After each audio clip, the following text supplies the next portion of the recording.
Hello, I'm Michael Glass from the FXcast Market Analysis team. This is our FXcast Market Analysis trading plan.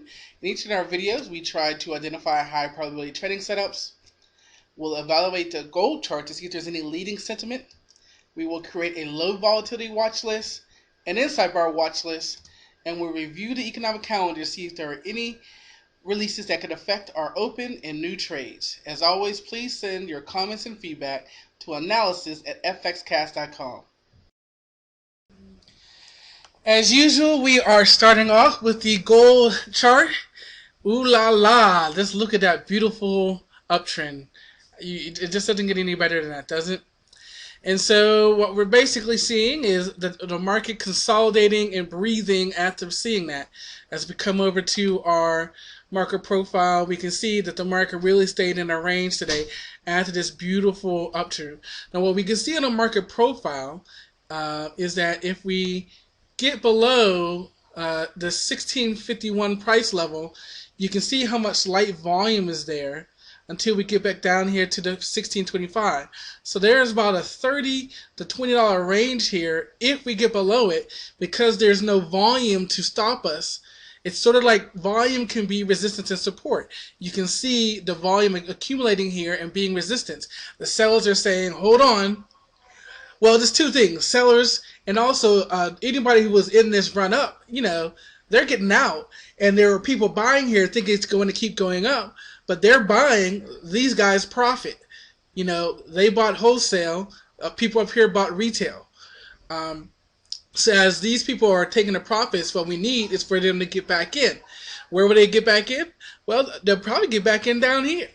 Because again, what buyers are going to come in to close this volume? So I will let our RSI get back down here to oversold. But again, I want to watch. As we break 1650, we might come all the way back down to 1620-ish. So gold continues to be strong, although it was a sideways day. So how does that affect our dollar pairs? Well, we can see that the dollar in essence was weak, but more importantly, the pound was stronger. So let's take a look. Here we are on a pound daily chart, and we can see we talked about this possible support of the 20 to 50 moving average. We got that, and we came right back up to our previously identified resistance price level. So what's going to happen here? Well, first of all, keep in mind, even though I identified this as a potential price level, we can see the wicks here. So there's a lot of wicks here. Sellers still trying to keep us from going higher. So even if we break above, I still want to see if the sellers are going to push us back down into this larger range. Our selling volume is still on top, so you can see how far lagging behind our buying volume is. Now, when we come over to our 1 hour profile, we can see we're above our long-term moving average, and we are in a selling Bollinger Band zone.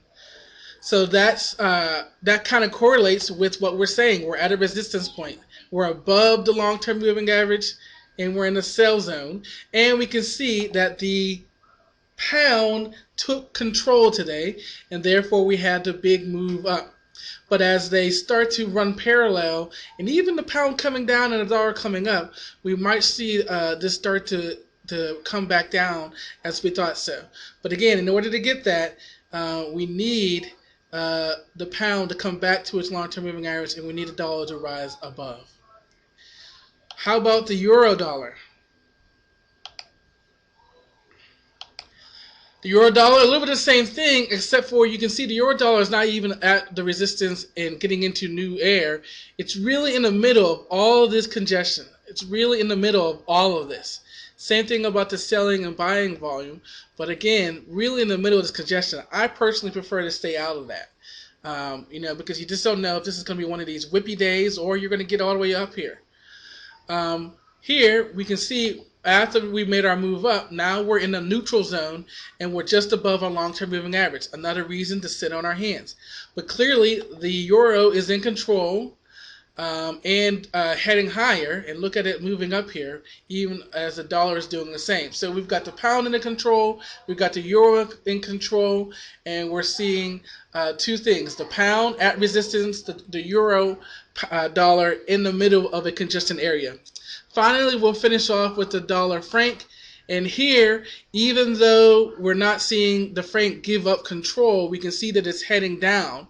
And as it's heading down, that's allowing for, on our daily, us to get a retracement. I mean, clearly we're oversold. I mean, we're way off from our moving average.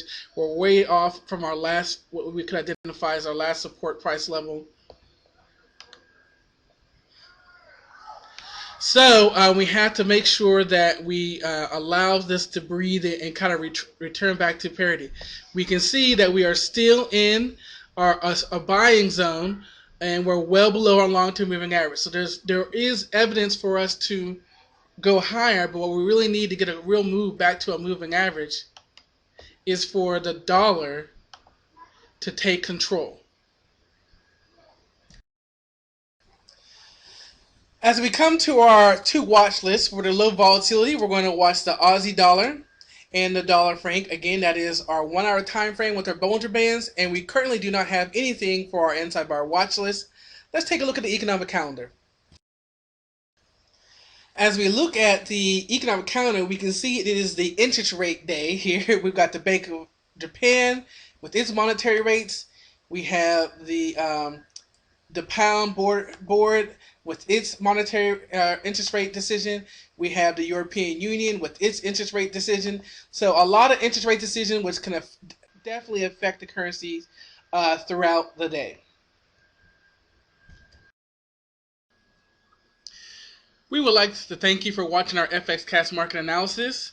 As we continue to improve and make adjustments so that you're getting value from our videos, we want you to take the time to give us feedback, give us comments, send us questions about what you would like to see in our videos, and you can send those comments and feedbacks to analysis@fxcast.com, or you can post to our daily forum. Thanks, guys, and I'll see you next time.